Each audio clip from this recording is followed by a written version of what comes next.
তো বন্ধুরা, আজকে আমাদের দুপুরের মেনু এই যে গরম গরম সাদা ভাত,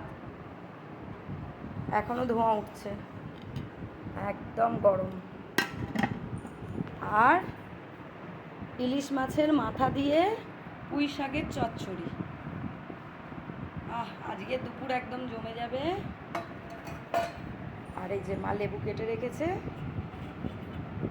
আর সর্ষে পোস্ত দিয়ে ইলিশ মাছের ভাপা। আজকে মা মেখেই করেছে, পুরো ভাপা।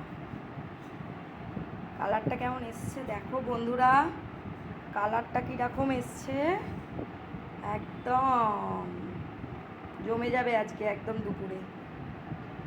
আর এই যে ছেলের ডিম সেদ্ধ হবে, আর এই যে ছেলের ভাত। তোমরা কে কী খাচ্ছ জানাবে। টাটা।